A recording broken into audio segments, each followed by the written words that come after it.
Welcome back, everyone, to 123 Chess. My name is Luke. I'm Tom. And we're here for game 11, which happens to be the King's Gambit Accepted, an opening we've never done before together. And we're pretty stoked about this because it enters completely different territory than we're used to. And it was a rad game. We had a lot of fun and we're excited to share our thought process with you. So Tom played as white. Would you like to go ahead and kick this off today? I will kick it off. Before I do, I should say that this particular episode of our channel is rated PG because Tom is drinking a glass of wine. Nice. Yes. Yeah, I started with an E4 opening, and I really was hoping in the depths of my soul that I would be able to do King's Gambit line. But Luke rarely plays E5 except for when he's indulging me. And he did. Now, that being said, we've talked about doing the King's Gambit for a while. It's been one of the openings that we've discussing. But we didn't have any, we didn't say hey, we want to do the King's Gambit this time. But as soon as this happened, I thought to myself, oh, this is it. This is the opportunity.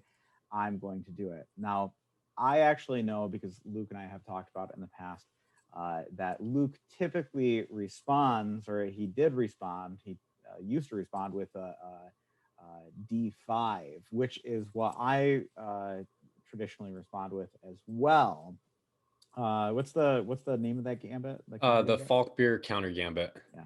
And it usually shuts down white's normal plans in our mid-level range. And so, you're right. It's the most common. Yeah, and I mean, if you're not really comfortable with King's Gambit lines, that tends to be a good thing to do, because you can just be like, okay, this is a little bit more within my comfort zone.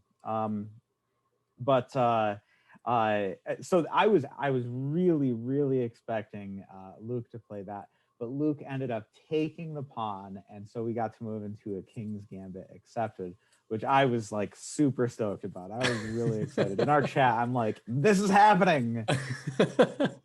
I was excited too. The adrenaline was pumping already. So here we go.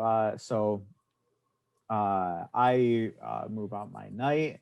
One of the big ideas in the King's Gambit is white is dropping that pawn, but it's with the intention of gaining a lot of initiative and controlling the center of the board. This center pawn of Luke's is now in the F file, so I take early charge of the center. I have seen now in kind of a post-game review, Paul Morphy, greatest chess player of all time by many accounts. He used to play bishop to f4 frequently, and I'm seeing that as a pretty common theme for a lot of King's Gambit lines. And I do really like it because it sets up the early castle. It's very aggressive. Which is very emblematic of the King's Gambit. The idea is you're getting your pieces activated, and you're punching fast. Totally. Luke brings out that pawn, which protects his F pawn, which is also again very typical response. And there's that move, not shortly after what Paul Morphy would play. And then Luke fianchettos his bishop. And I castle. So right now, not having that much familiarity with King's Gambit already, I'm looking at the board and I'm like, this is actually really cool, because I'm just seeing the attack potential that's here, and I'm recognizing, wow, there's so much. Something that continues to be a common theme is I keep looking at my first thought is, what happens if he pushes this pawn to attack this knight? And I see well, if he pushes this pawn to attack the knight, I can really just kind of ignore it, right? Because I can do something like capture this pawn, and sure, he takes, but then I can have my queen recapture, and then I've got my queen and my rook in the same file, bearing down on the weak pawn with this bishop, and it's pretty brutal. Like the It amount of is. pressure that is generated by this attack is pretty cool. I used to get Um, destroyed by this opening when I was playing as black, and I used to accept it before I knew anything about it. I used to get destroyed by almost every white player that went against me.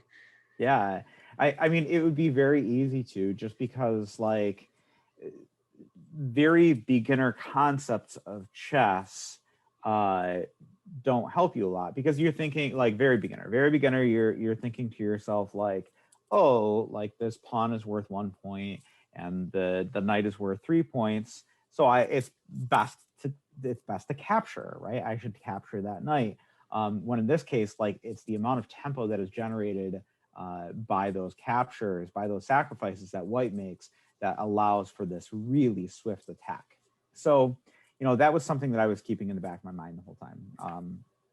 I see this happen, and just from further review, it seems like this is a pretty pivotal move to prevent knight takes g5 later on in the game, when it becomes a much better move, right? Because the potential of this pawn, right, as we talked about, as being very weak. That's if the knight is in that position, it's one more attack there. Um, so then I brought my knight up into the mix, and this is a move that post analysis I don't know that I love. Like again, similar to bringing out the bishop early. One of the things that I have seen in a lot of King's Gambit games is actually advancing the c pawn up, at least when the bishop is here, is what I've Yep. seen. It creates a And quite a blockade. yeah, and that ended up being something that kind of tripped me up a little bit as I went on. But certainly the computer didn't mind it happening. Now this move here, we get one move later, and I'm already thinking to myself, "Darn, I really wish, I really wish I could advance that c pawn." Yep. And so I said, "Well, how do I do that?" Um, and admittedly, I did see this move in the game as we were playing, but I, since playing several games with Luke, have become I've become more timid of a player than I once was, and I think in this instance, having become a little bit more timid, that hurt me, because this move, the engine actually preferred this move, and really, why not, right? I think what I was fearing was, I was like, well, he still has this pawn here, and I'm worried about this pawn could come up and kick me eventually. But like, I mean, that pawn is pretty far away from kicking me. He's going to have to do something like this first. Yep. Um, and even then, like, I mean, so what? Even if it kicks me too, like, how big of a deal is that? So so yeah, that I do wish that I had done that one instead, but I didn't. I bounced it down here with the intention of advancing my pawn. Though the engine didn't mind that move. It didn't say it was bad. Um, what I liked about this is he did have this strong bishop here, and I did like, I have so much pressure built up on this centralized pawn here, that it's not in any danger right now of falling to that bishop. So I do feel like I have pretty good control of the center right now. Um, uh, I have continued to ask myself about this pawn advance. And one of the things that I didn't like about moving this down here was I really was afraid that that kick was going to happen now. Just because if it did, I didn't, capturing with the bishop was an option. That being said, I could have captured with the knight if he had done that. True. And then that falls, and I still get that same sort of, stylized attack with the doubled up rook and queen, with a revealed attack that I'm threatening by moving my knight away. Um, I would have liked a bishop there instead, but I don't think that it was a problem for having that knight. So I move up my pawn like I had talked about doing. And then we get here. And at this point, he's obviously threatening to capture this pawn now. There's nothing defending it. I move my queen up to protect it. And this was actually my first inaccuracy of the game. And the move that the engine preferred was this, which I thought was interesting. My logic was, if I move this up, I'm protecting that pawn. And, the thing that I wanted to do, if that happens, I can still capture with my bishop now, because then when he takes, I can recapture with my queen. And that's what I wanted to do in the first place. But engine did not love that one. Oops, I just jumped ahead. First inaccuracy. There we go. Okay, so then Luke does this, and I wasn't expecting it, and I don't know why, because I felt like it was a great move. I think I still have it in my head where I try to, like, I dismiss the possibility of knights on the outside of the board, even though I've been much better about moving them to the outside of the board. That you tend to get some really solid positions with them. And I responded by moving my bishop back with the intention of, okay, well, if he takes, I take. Luke is not set up for a kingside castle at this point. So if he's going to castle, he's going to castle queenside. And if I've done this, that opens up this line of attack onto his weak pawn. And so that was why I moved it there. I was a little frustrated with myself in post-game analysis because I missed this as a potential move. And I thought this was really, really solid. He can't actually do that exchange there, because if he does that exchange, that's check. Well, I guess he could, because then he could bounce his knight back. But that's no good either, because then I get to capture the pawn with my queen, right?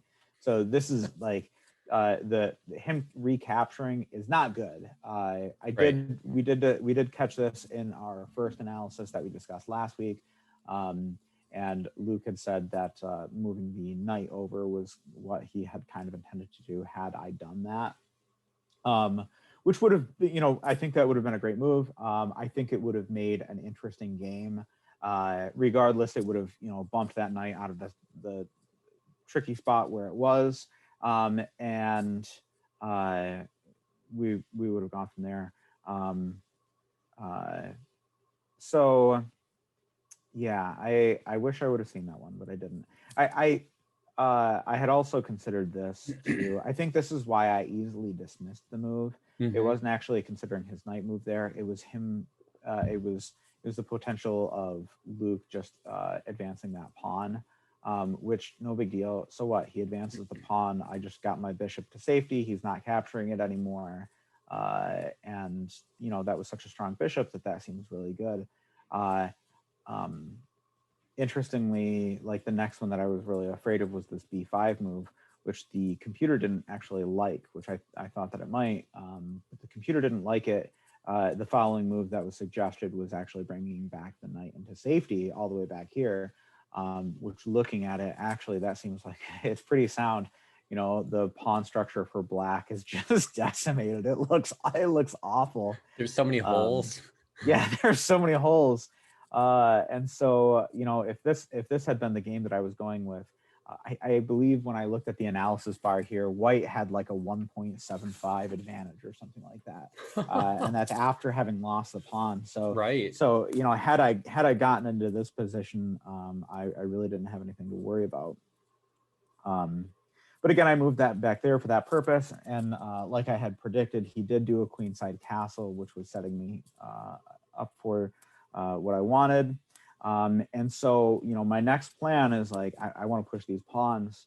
And this is something that I haven't done, or I wouldn't have done, I don't know, a year ago, before we were really getting into the analyses of our games. I would have looked at a pawn structure like this, and I've been like, oh well, the pawns aren't, they're not in this nice diagonal line. They're not all protecting each other.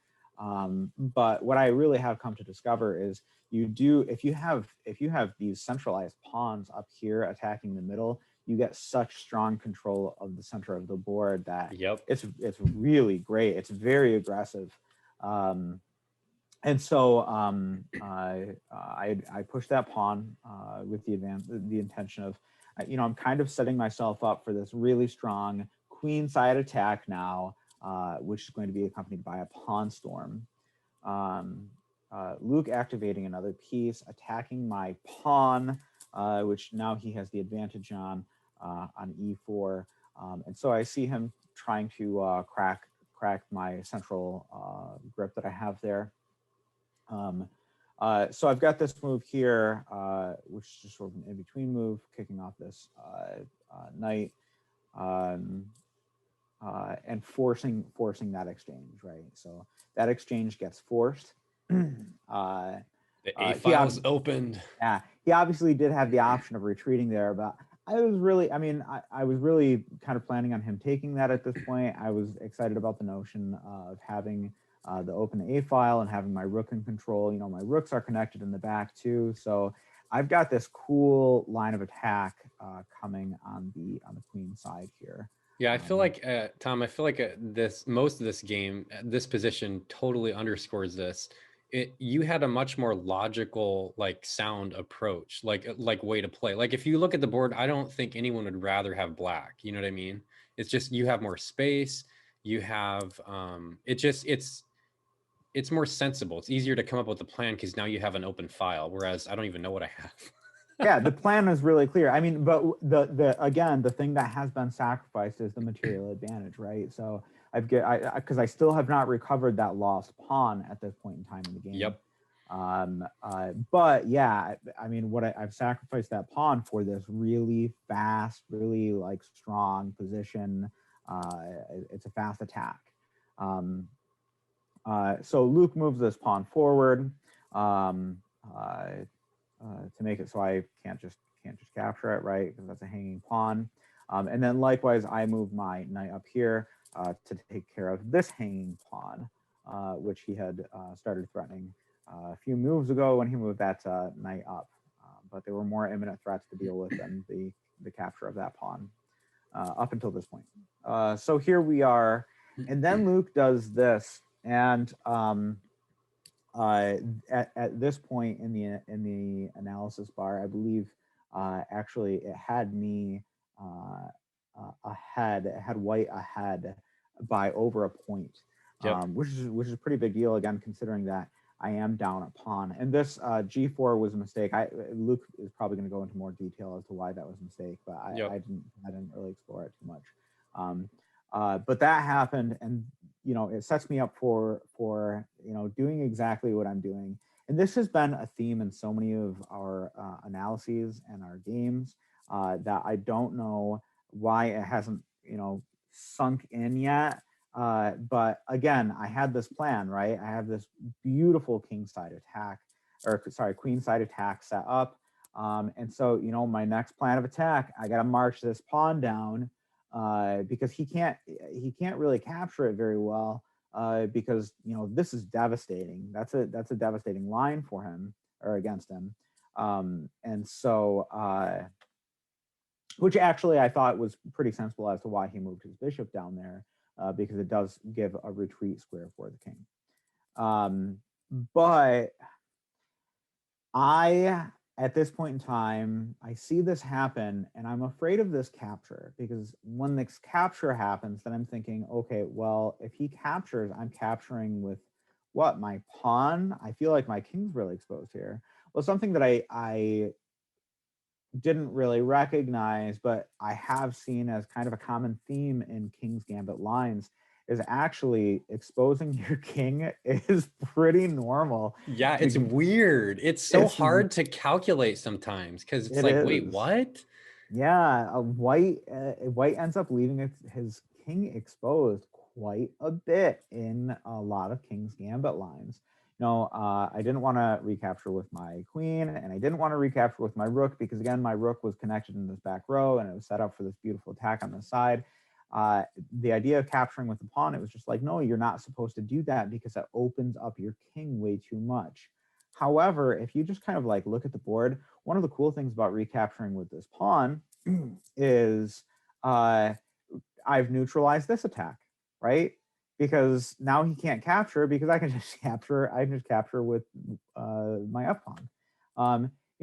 There's not a lot going in terms of the attack potential on this side. If his king were as exposed as I would be making my king, he'd be in trouble because I have such a strong attack developing on that side.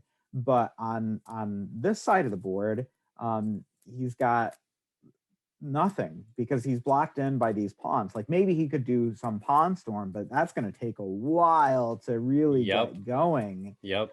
And so again, the theme that we've said again and again and again and again and again and hasn't sunk in, if you have a plan, you better have a darn good reason for not sticking to it. Exactly, because you already invested your thoughts and innovation into that. So if you just randomly think of something else, well, not as much time went into preparing that idea.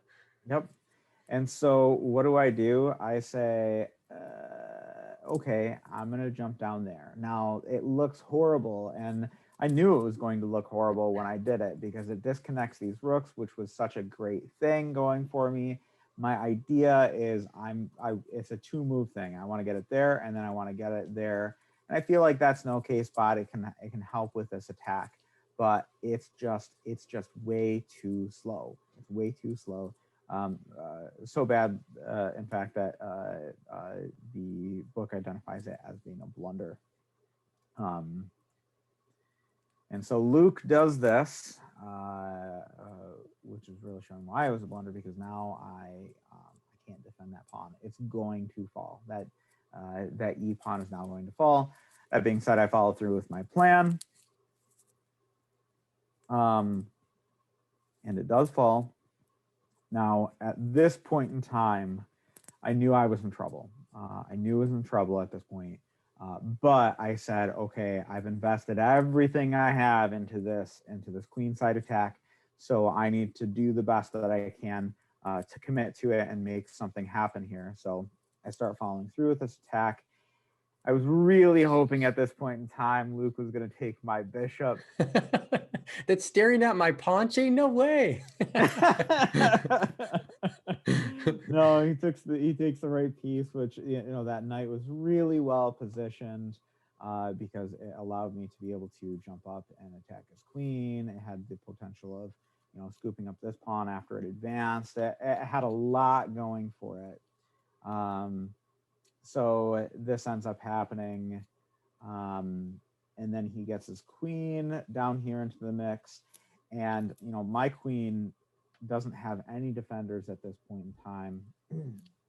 I don't identify any good retreat squares. And so I feel like I'm basically forced to capture at this point, which engine identifies as my correct move. But this is not what I want to happen, right? If you're down in material, you don't want to be doing a bunch of exchanges and clearing everything off the board. Luke knows that, and so he's forcing that to happen at this point.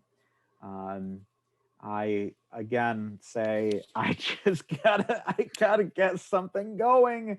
This was my plan all along, right? I could have been doing this 2 moves earlier had I not screwed around with my knight move. And 2 moves earlier, this would have been pretty cool. But at this point in time, it's just a little too late. Yeah. So this happens. And again, wouldn't it have been nice to have a knight there to recapture with that knight? And wow, that's a heck of a lot more pressure coming down the king side. But I don't have it anymore. He's neutralized that threat. And so now I have to recapture with my pawn. We get this, which ends up forcing another exchange in a roundabout way, because that bishop was pinned to his. I pinned the bishop to his rook to protect my pawn and the rook at the same time. But then he just protects the rook by moving that. And then at this point in time, I have to do the exchange in order to save myself from losing even more material. Right, so now we're getting even more exchanges in, we're getting more material off the board, and that 2-point advantage is becoming a bigger and bigger deal, especially now at this point in time. And I think this may have been about the time that I said to Luke, if we were just playing just the two of us, I'd call it here, because he has so much going for him, right? It's a pretty open board state. He's got the bishop pair, pawn structure, which I had talked about. I could have ruined his pawn structure earlier, right? He's got these 3 connected pawns here. He's got these 3 connected pawns here. They look great, right? In addition to having the bishop pair, he's got a beautiful pawn structure. I have lost my bishop pair. I'm 2 pawns down, and the pawns that I have remaining, these are the only 2 that are connected in any sort of a sensible way. I've got these 2 that are in a different row, and I've got this, which is completely blocking in my bishop. This bishop is now a pawn that can attack backwards by 1 square. So that's where we are, but I said, we can continue it so we can demonstrate. And I got my pawn in the action. My backward pawn that was a doubled, pawn. It's being useful. So this happens. I'm moving that up. That frees up my bishop. Maybe Luke will, just for no particular reason whatsoever, capture my bishop, and I can connect those pawns and move them forward. He obviously doesn't do that. And so I say, okay, well, I gotta get the king into the mix a little bit, and this happens, and I start thinking to myself, my hope is I can do something along the lines of getting Luke to capture a pawn here with this bishop, which would allow me to bring my bishop up here, right, and threaten this rook, getting his rook out of the way, or over here, at which point in time that would be either checkmate or the ability to take a rook. So a little tactical thing. That's my one option that I see. I'm thinking like that's the best thing that I've got going, is maybe I can trick him into this. That was a solid idea. I mean, I saw it. It definitely was strong. So yeah, and then he does this, and I'm like, no. I respected it. I saw that was a really good line, and if you did it, I'd be in trouble.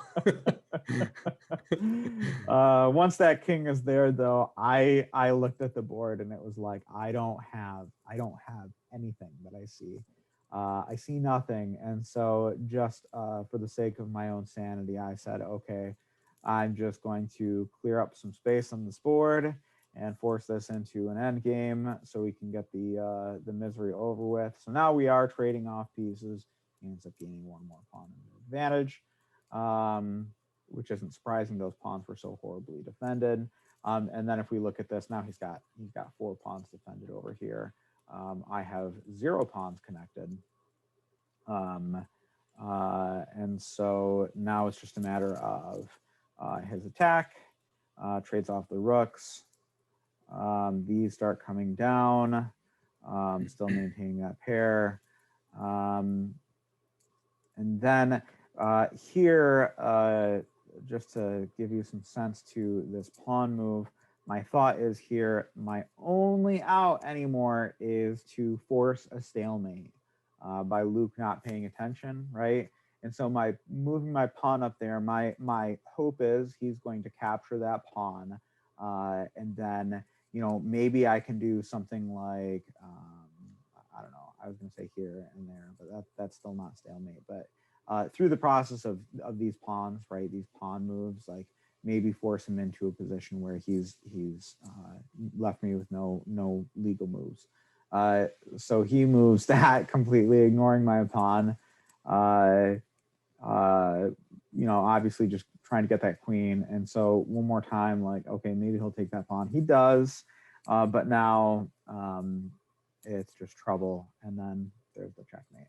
So that was the game. End of the day, It was fun. I mean, playing the King's Gambit, I was Yeah. honestly really surprised by how fun it was. There was so much going on. There were so many opportunities for sacrificing material for the intention of like gaining a stronger attack, which I mean, it's fun to do. It's fun. It's fun to sacrifice material in order to get like a really strong, fast attack in.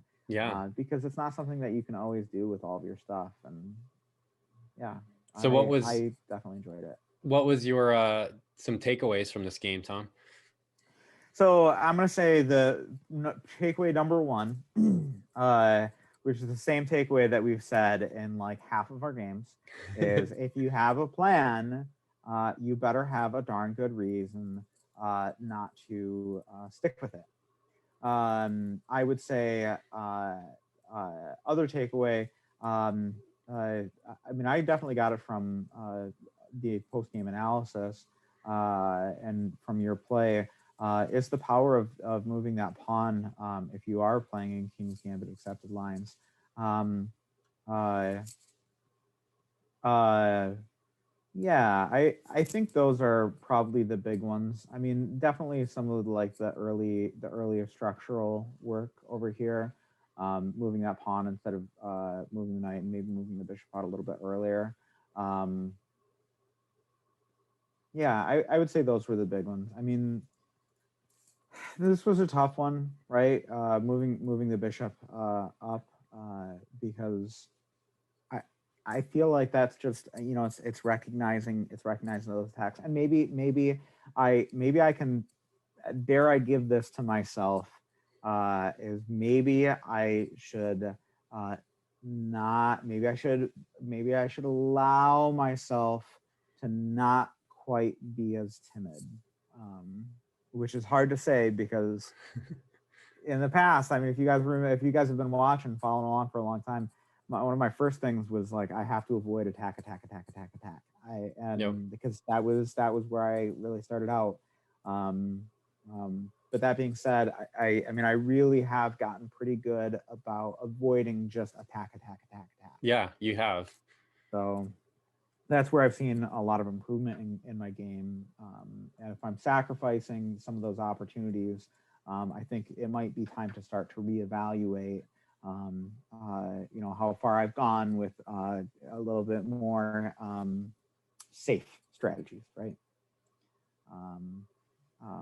So yeah, I would say that those are my big takeaways. Nice. All right. Do you want to hop into the live analysis and then I'll invite you to my board? Okay. Let's see here. All right. Invite sent. All right. So, yeah. So Tom mentioned how. Let me flip it over to perspective of black if you want to do that too. Oh yeah. Okay. So here we are. Tom mentioned that when King's Gambit is played, he and I both, and I would say most mid-level players will almost always do this because it, like we said, it shuts down most of the intentions of white with the King's Gambit. And it just says, okay, we're going to play solid chess here. We're going to just get out of any crazy King's Gambit lines. We're just going to play solid chess. And usually white has good opportunities, but so does black. But I didn't. I went for the more ambitious move because I had looked up a few videos on YouTube of grandmasters talking about this opening, and they mentioned that the vast majority of the time, if you look in any chess engine of grandmaster level players, you'll find that King's Gambit accepted. To accept that gambit as black is usually if you want to go for a win and not just a draw, that's your best option for black. So I did it, and to my fear, I did it because I didn't know what was coming after. All right, so this is pretty common. Now this move, this is the only opening prep I did for this. When I decided I was going to play King's Gambit accepted as black, I realized that the biggest challenge is when white brings the bishop here, and then between this and castling, you basically have all kinds of stuff that's hitting f7. So that's the real problem. And so this defense is actually something Bobby Fischer came up with. And it basically shuts down that idea, because now I can bring my bishop here. If Tom goes here first, and then I could take it theoretically. So I could do that. And also it opens up lines for me so I can kind of protect my king side better. All right, so then he goes for the strong center. And now this, very thematic in King's Gambit, where you have this to lock up, maintain control of this pawn. And as Tom mentioned, there's always possibilities for white to sack the knight and then come in and hone in on f7. So I just was aware of that. Again, I'm fiend kettling. I'm saying to myself, okay, this is probably going to be the most powerful minor piece on the board, hopefully. He castles. And this move right here, okay, I lied. This is the only other opening prep I did. This move, I knew, honestly, I really believe that my chances of going for a win in this game were contingent upon doing that move. I think I would go so far as to say if I did not play h6, I would be in trouble really early on, just because of all the tactical ideas. Because what does this do? Let's look at it real quick. So basically, the knight sack is what comes into play, because if you if you can even do something like this, and if the king takes, then if I hadn't moved that pawn, and let's say my queen's out of the way and I accidentally go knight, well, then all of a sudden now I'm checking, white is checking and bringing the queen in. It just gets really devastating. So and I mentioned to Luke as well too, the game that we memorized, Grandmaster game, was a Paul Morphy game. Paul Morphy was known for playing King's Gambit a lot. I actually noticed on chess.com his win rate, Paul Morphy, for King's Gambit accepted. It was, what did I say? It was like 81% win rate, which is just insane, insane. So yeah, and now that's what I saw. I did look up when we were doing our Grandmaster memorization game. We were going to do a Paul Morphy game, knowing that he played a lot of King's Gambit. And I was looking for games where he was playing against an opponent who played that h6 move. And I only found one example of a game. And there could be more out there, but I only found one. And the one that I found was actually an example where he lost, which I thought was really telling, because Paul Morphy, 81% win percentage with King's Gambit accepted lines. That was a move there where the one time that it happened, he did lose his game. Good point. Thanks for bringing that up. And guys, if any of you are afraid of trying King's Gambit accepted as black, if you want to try, I would just recommend, if you don't dig deep into the theory and stuff, as we really haven't, just play the h6 move. I'm going to recommend that for you, because I think that'll shut down a lot of ideas white has early on, and you'll probably have a good solid game. Now, the problem though, as you'll see in this game, is how to get this knight out. Now that I've done that, well, let's just move on and I'll kind of show you what I mean here. So, okay, so Tom mentioned how he could have brought this pawn instead, but, fair enough. This is still a solid move, developing a piece, and I do the same. Okay, and then Tom moves back there. Okay, so this is my first inaccuracy in the game, and I believe the reason why it is because the whole reason why I moved this pawn was twofold. A, to lock that up and make sure that it's protected, but also, why am I doing that? So that I can bring my knight out, because otherwise you can't bring your knight out, or you've disconnected your queen from guarding that pawn. So now that I've done that, as the saying, this is, again, simple principle here, but knights before bishops. And so in this case, it would have been really good, especially in a close position, get my knight into the action. And it also would have given me more space, because as you can see, Tom has quite a control in the center. All these pieces are controlling central places. And it's really hard for me to come up with a solid way to gain space. And that would have been a good idea. But instead, I've now given my queen less space to work with. So she has to maintain this diagonal. So Tom goes ahead and locks in that pawn chain, solidifies the pawn structure. I bring the queen in. Why? Because I'm seeing that, of course, if he does something like this, whatever may come, I'm protecting this square in the meantime, as well as hitting this pawn. So now he guards this pawn.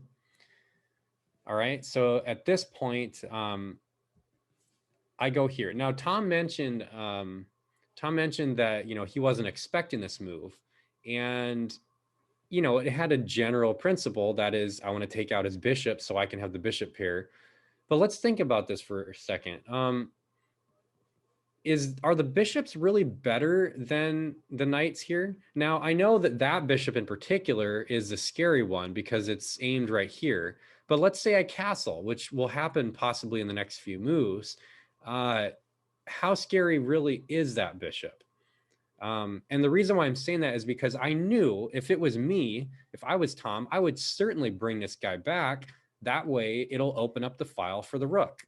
Because right here, it looks weird if I was going to castle kingside. I'd probably go queenside if I was going to, but I might not even castle at all. Sometimes it's the right thing to do. So guess what? Tom does it.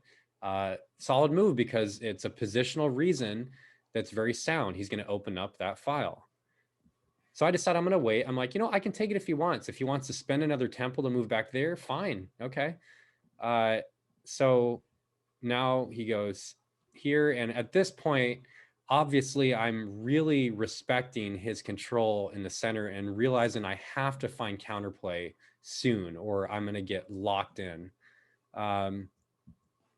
So finally, I get the knight out. Now, again, I feel like I should have done that before I brought this bishop out. But at least now I've officially, I guess you could say the mid game for me is over. Or sorry, the opening is over. Now we're entering the mid game. Okay, so now again, he's connected with my knight. Now it kind of sort of forces me to take it. I mean, if I move back here, that basically says, well, why did I move there in the first place? So I like Tom said, I followed through. I had a plan. I'm going to take out that bishop, and I did it. So at least I followed my thought.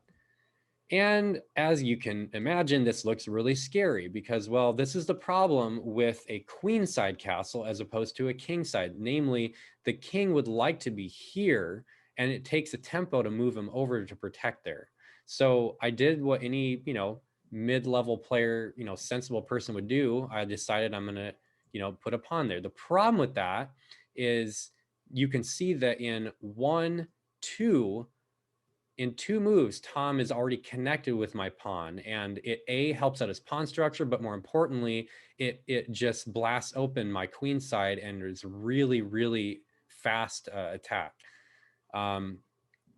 So Tom brings his knight in, which again, this knight would like to be in the party too. And if you bring this up, Tom mentioned how taking my pawn with his knight would be fantastic to lock in that queenside control. Now this is the move. So Tom, this is my second critical moment. The first one was when I decided to move my bishop here instead of my knight out early. But this is probably my most crucial point in the game because it was here that I realized that number one, I was tunnel vision focused. I was tunnel vision focused on this attack, and so because I was so focused on that, I wanted to do something to give myself, some space for the king. What if something happens? It's hard to calculate. So I reasoned that if I move my bishop out, if the only reason I did that is so that this king could potentially move here later, should he, destroy my pawns over here, well then, I mean, I figured that was at least good enough for me. And it also gets my bishop further out into the battle.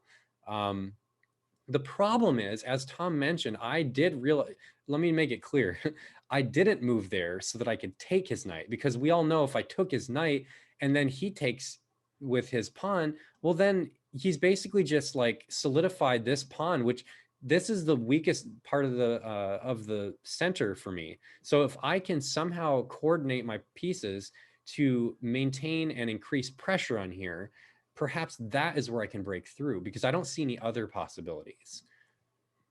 Okay, so then as we move forward here, so I did that, but I want to look real quickly. Now, the engine recommended a different move. And when you look at this move, you'll see why how stupidly obvious this is. Because, okay, anyone in their right mind. So, Tom, just without looking at, any of my notes, when you look at this board right now as black, aside from moving this bishop, what's another good move that just seems very natural? I mean, I had mentioned Pawn Storm. So well, oh geez, I don't know, It because is I hard. want to say moving up the, I want to say advancing one of the pawns on the king side. However, that being said, like they're all like necessary for protecting each other right now. Yep. Yeah. I mean, maybe move, you know what? Maybe moving the knight up into that position. Mm-hmm. Yeah, so I mean, I did calculate. This is I spent more time. Now we did a correspondence game, so I can't say like this took me 15 minutes or whatever, but it did take me longer than any other move of the game. And what I calculate, so here's I'll take you through my mind process. So I calculated the whole game. I was looking at, can I advance this pawn? The problem is this does not help me out, because I realized, like Tom mentioned, this is something I should look into. But the problem is there's a lot he can do here. First of all, if I move there, he'll plop his knight here. And if he plops his knight there, then I have a hanging pawn here, which he can rip into my whole structure. And also he can meander his knight back here. Uh, so that doesn't really, it's not fast enough for me to actually like gain some counterplay that causes Tom to respect it more highly than I would respect his queenside attack. um I also considered, like Tom said, if I take my knight and plop it here, then maybe something like here, which doesn't really do much because, again, I'll lose a pawn in the process. Or could I maybe just plop it here and then do something like this? I mean, these are the kinds of thoughts I was going through. I realized that it's the king side that I need to focus, because he's got the queen side kind of under control. But the dumbest move that's so obvious and just simple is right here. Oh yeah, which you ended up doing. It's so funny though, because It's so fun. Yeah. if I do it right now, what does that cause to have happen? Well, instead of you being able to go here and here, you're first going to have to probably look into this if you don't want to lose a pawn. So you're going to have to probably bring in one of your two rooks. So now you all of a sudden it has to be defended. Yeah. So had I done that, it would have probably accomplished faster what I ended up doing later, because neither of us caught on quickly. So I did this, but let's just real quickly. So if I went here, then the engine said this rook. Now it's weird, Tom, because I intuitively would think this rook is better, just Absolutely. but the engine says this one's better. And if I look closely, I think the reason is because of the stuff I have going on when I start advancing things. Yeah, that the tide is turned at that move, Mm-hmm. to the advantage being for black.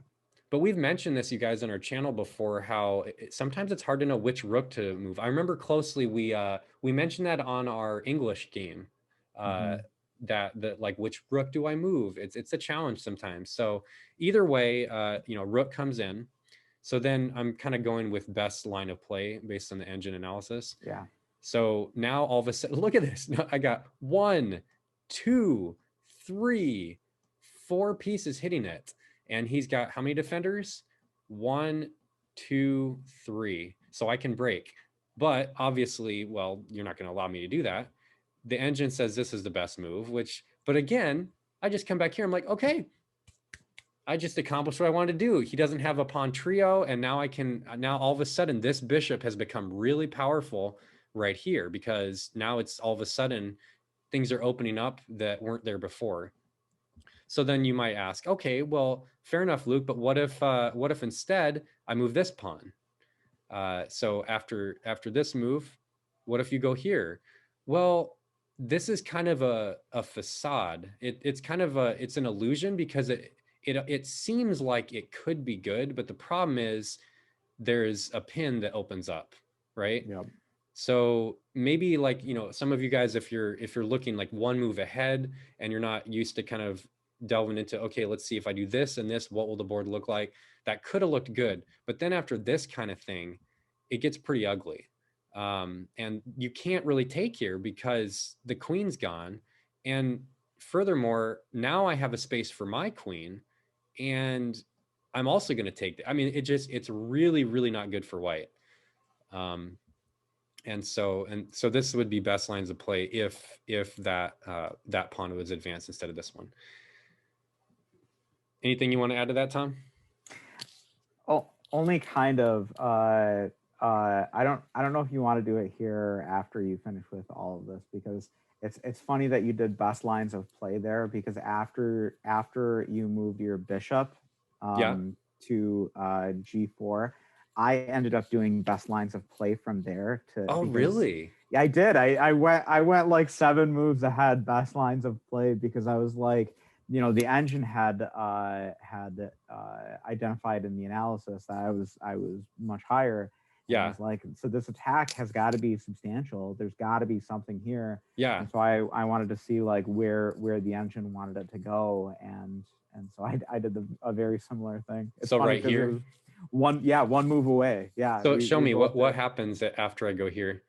So I can't tell you off the top of my head, but I'm gonna move on to the computer and we'll come right back here. Does that sound good? Yeah, that sounds good. Okay. So. Yeah, because I'm fascinated by this, because I think what you're showing will underscore the fact that that move was really, devastating for me. Yeah. So it was that move right there.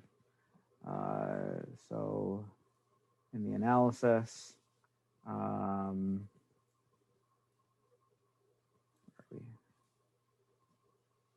16. Okay. So this is what they wanted, right? Yep. This is what the engine wanted, which is exactly what I had said. Follow through. With the plan. Yeah, follow through with the plan. And so again, best lines of play, right? The engine actually did recommend you capturing there at that point, capturing at this point, which, like we said, just totally neutralizes this good attack that you have going here. Yep. And so I'm sure this pawn push is happening again just to weaken this, right? Yep. But it's not nearly as good as the attack that you ended up having going. And so this ends up happening, and now if you look at it, I've got all of these pawns coming down. I've got another pawn coming even onto the king side now. That's just ugly. I would not like going against that. Yeah, it's super ugly for black. And so then the pawn push happens again. No capture happens. Just trying to get a little counterplay here. And then knight has to pop in for some defense. Boom, boom. And now this next pawn starts coming into the It's like, oh, I got more where that came from. I've got more. I've got so many pawns. And so once this happens, we get here. Yeah. And I think, nope, I had a couple more moves here, because here that happens, queen exchange. And then take, and then F2 has to happen in order to protect, I think it was protect the knight. Yeah, from this rook. Nice. Yeah, but I mean, if you look at the board here, right? So this is a similar sort of a thing. Like this is so much better for white. And one of the things that we've been talking about this whole time is I've had this positional advantage, right? But Luke had the material advantage. Well, in this position now, we were even able to capture that extra pawn, scoop up that extra pawn. And so now we've even neutralized the material advantage. And so now it's just the positional advantage for white. And that's why this was that full point ahead. That's awesome with the computer. But yeah, thanks for showing. Yeah, super interesting that we both went that in depth with one move apart. I know. Because we recognized that was a critical moment of the game. Like that point of the game was, was where the rubber meets the road, so to speak. That was where the mid-game ideas would flow. All right, do you want me to invite you back to the Yeah, go ahead. Okay, perfect. But yeah, and then I'll just quickly I'll quickly show you. So let me just go back real quickly because I want you to remember this pawn here. So if we go back here, remember my first critical moment here after the knight move, then you do that and then I take it. That was what I planned to do, right? So I lock this up. Okay. Now, right here, this moment, okay, I feared this move, okay? I mean, it looks really scary, right? Like, who would actually allow that? But guess what my best move was here? My best move in this position was actually this. Wow.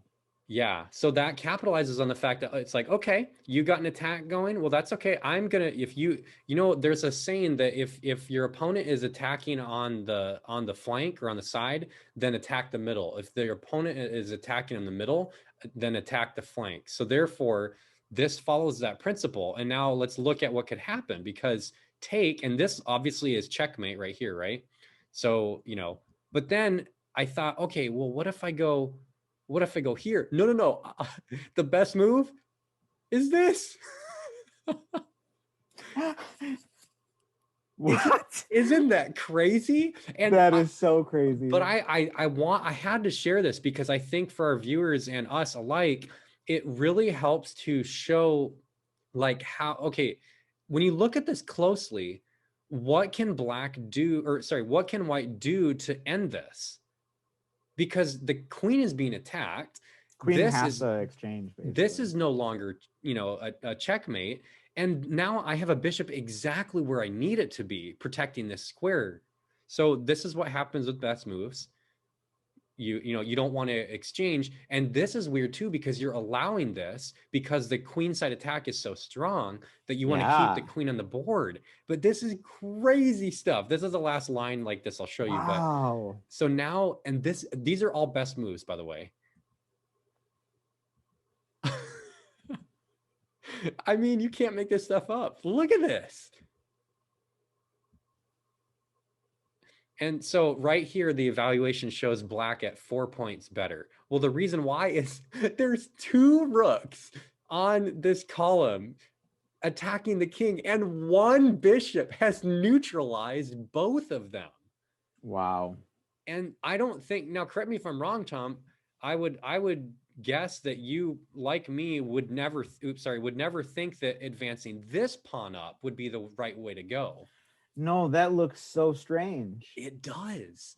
It does. But it's all because I had a tempo advantage when your queen had to move out of the way. So by wasting that move, and she still can't do anything because this can't be moved, So then you got what do you got to do? This, but now this pawn takes it. So and then my rook is opened up. So this whole line illustrates the fact that look at what pieces you have around your king. Is it really a deadly blow to your king side, or to where your king is, if they bring in their pieces, or is it actually just an illusion? And yeah, but at this point, now mind you, I still would have challenges knowing how to continue with black. But look at this. I mean, it's pinned that knight to the queen. It's so bad.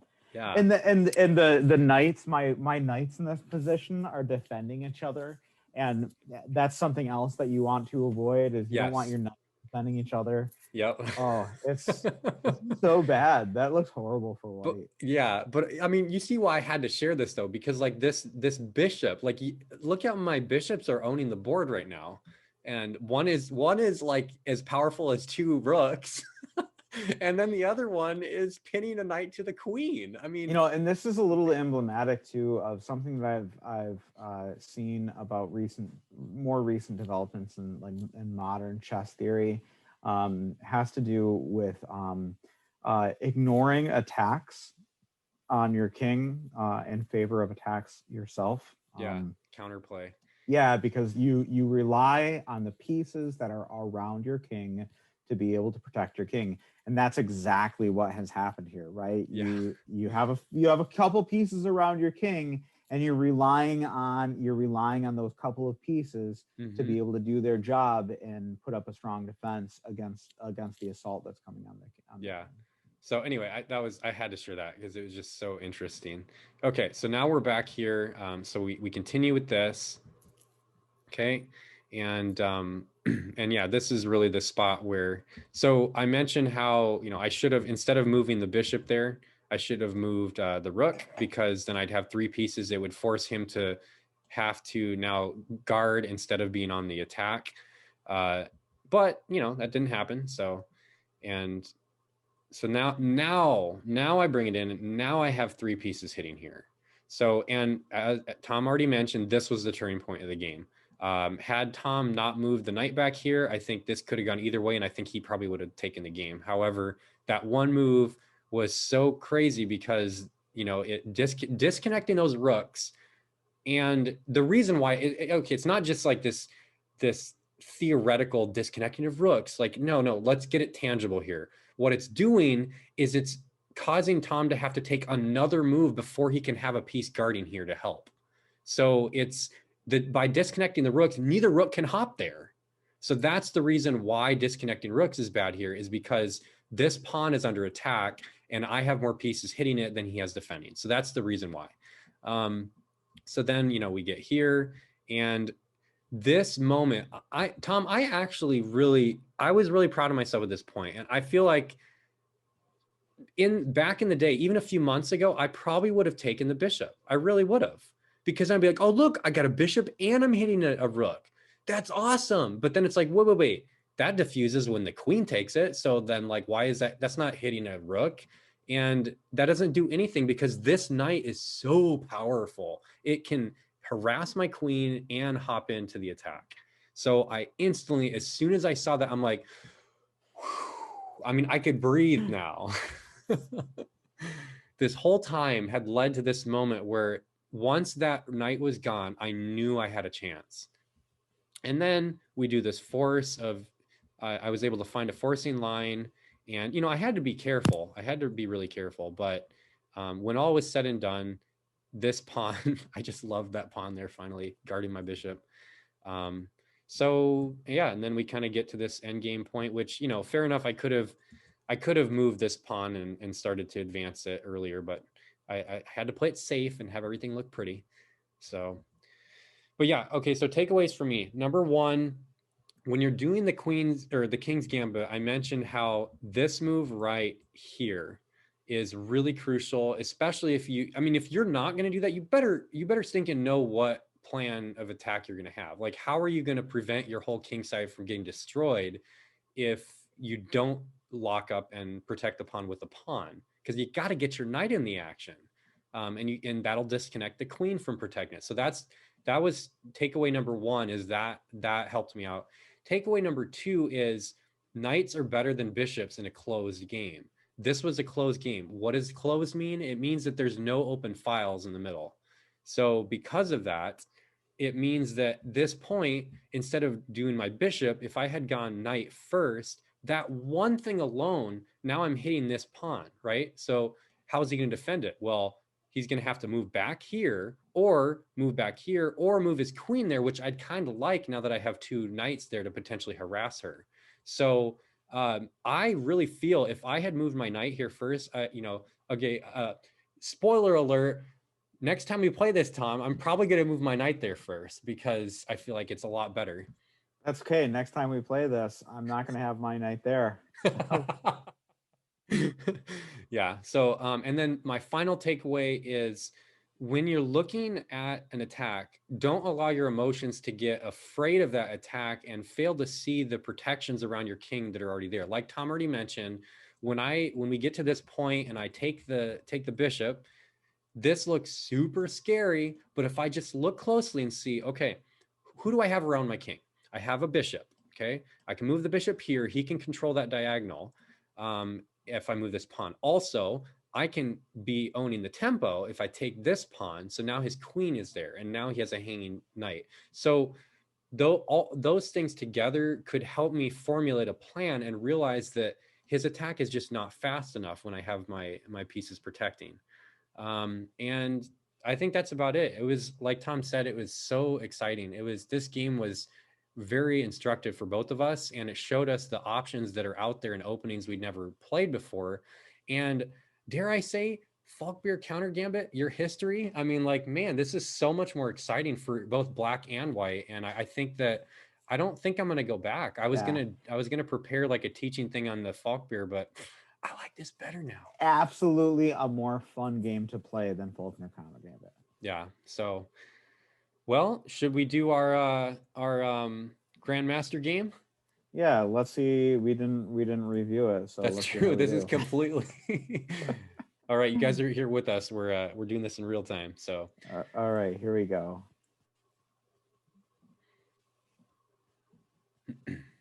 All right, we got the first 3 moves down. Yes. All right, and I'm gonna take it. Okay, and this point, this is the Fisher Gambit or the Fisher defense, and instead, black goes here. And like I said, the speedy opening, getting ready for this castle really fast, and he goes straight to castle. And keep in mind, even now, this can happen. Take, and then this after this pawn is advanced. So I mean, there's all kinds of crazy stuff when you don't have this pawn yet. Okay, so now that that's happened, now it kind of transposes similarly to that. And then from here, let's see, I believe we get this. Yep. And then I'm going to go right here. And line that I really missed that I did see is really common, at least in Morphy's games, is bringing the queen out here. Yeah, that's a really strong attack there. Mm-hmm. And that kind of goes with what you said, moving this pawn up. Okay, so then black decides that he's going to have to defend that square because it's hit twice. Yep. And then similar to what I did, taking more control of the center with the pawn. Mm-hmm. And then I believe it was this weird looking move here that happened. Yeah, and the engine said that move was a blunder. Yeah, which it kind of makes sense because there's so much going on. It's so dynamic, and you got to do more than just like a slow move like that. Yeah. What is that really? It's accomplishing nothing with how much pressure is building up here. And then in what we were talking, I mean, this move would have been so much better, right? I was just gonna say do that move before you don't have a chance to. It's almost too late to do it, but you got to do it sometime. Yeah, but the thing is, since it didn't happen now white does this because white wouldn't have been able to do that had this pawn advance happen. Yeah, exactly. And then black plays right into the trap. Yep, taking, and already the attack is starting. I wonder if this knight had moved back here instead to overprotect here. I wonder if that would have been good. I don't know. Just a thought, but. And then I gotta think about this for a second. I'm trying to remember move order. Yeah, from here, and this is emblematic of Paul Morphy, because Paul Morphy really focused on piece development. Like, it's really important to get your pieces out on the board. Like, he really he modernized chess in that regard.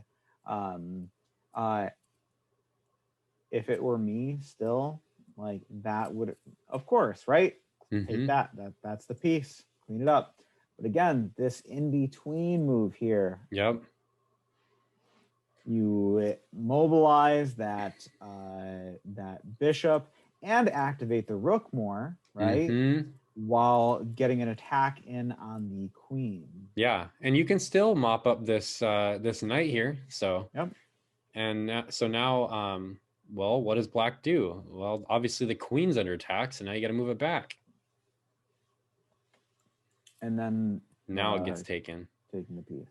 And at this point, then white is realizing, well, first of all, if white isn't careful, you know, then this could eventually get taken. So first you got to develop your piece. So, well, I got to put, I mean, this is probably the most sensible spot for that bishop. Yep. And, you know, again, Morphy developing pieces, because the notion of like, okay, well, I want to get this out there, right? Bringing this one back into safety seems like a sensible move, but Morphy doesn't like his rooks are disconnected, and the knight hasn't been activated yet. Yeah, it's so beautiful. All right, so now black's last chance to potentially, if white isn't careful, to try to take that bishop. But now is the time. And this is what happens when the king loses the ability to castle, is the king just starts dancing around and loses like 3 moves and like trying to get into some position that like makes sense and is somewhat defended. Yeah.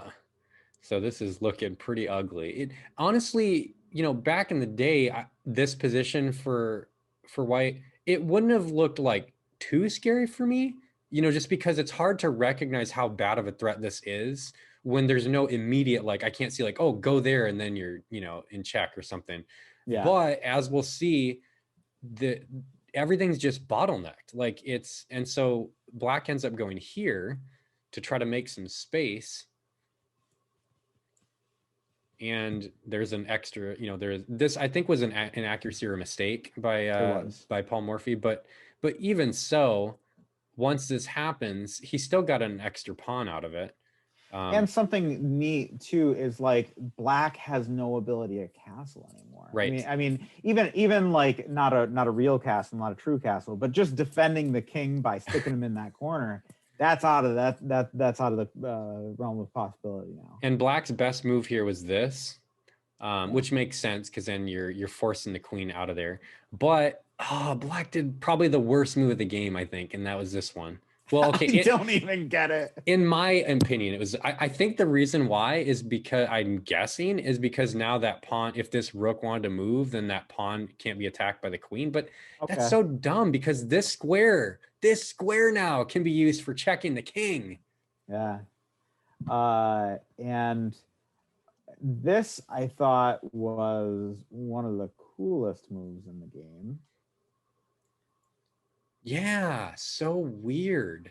It is weird because, like, I mean, obviously that capture could happen. What I missed was the rook can come up here and fork the queen and the knight and regain that material with tempo. So I cannot say I would have done that but now that I see it, I'm going to look for that kind of idea. And I mean, it kind of forces to be taken because you can't take with the pawn because this queen's here. So you got to take it with the queen. So that's what he did. No, that's not what he did. Yeah. No, you're jumping ahead. I am? Yeah, because if he takes with the queen, then this fork happens and he loses the bishop. So instead what he does is he comes down and I'm sorry. Yeah. Okay. So yeah. So this is kind of like an in-between, you know, something to try to throw it. And now he takes it. Now he takes it. And yeah, good call. Just to scoop at the pawn. And this is the last move of the game. And this is where black ended up conceding. Yeah. But yeah, that's the first Paul Morphy game that we've really gone over. Other than Luke and I went over the opera game. Yeah, his most famous. Famous game. Yeah, he's just, like you said, he's so good at illustrating the importance of you know, developing your pieces and developing them with tempo if you can. I mean, he was like a pioneer in that endeavor. And Tom, didn't you say a lot of people still believe that he was the best chess player of all time? Yeah. A lot of people do. And it makes sense because before chess engines and all the computer technology we have these days to like improve your games, he organically made it up. Like he came up with it in real time. Yeah, no, like the idea of like getting your pieces developed quickly, like that really wasn't a thing until Paul Morphy, and like he started doing it. I mean, 81% win percentage with King's Gambit accepted. And Man. we look at these lines and we see like, oh, well, you could just move your rook over there, right? And like, well, that seems to be the best move. Well, Hmm. it's like all of that stuff is really easy with the tools we have at our disposal. Oh But this yeah. guy was playing in like, I want to say it was the 1800s, Yep. right? So I mean, to be able to do all that with such Oh, limited technology is man. really cool. It sure is. So, well, I hope you guys enjoyed this. I mean, I know, like we said, it was really unique for us to look at a Queen's Gambit game in depth like this. And I could definitely speak for both of us that we're going to probably be playing more of the King's Gambit should we get the opportunity in the future. So, yeah, feel free to leave us questions in the comments and stuff. Let us know what, any improvements you've made or any questions you have. And until we see you next time, continue to improve your game.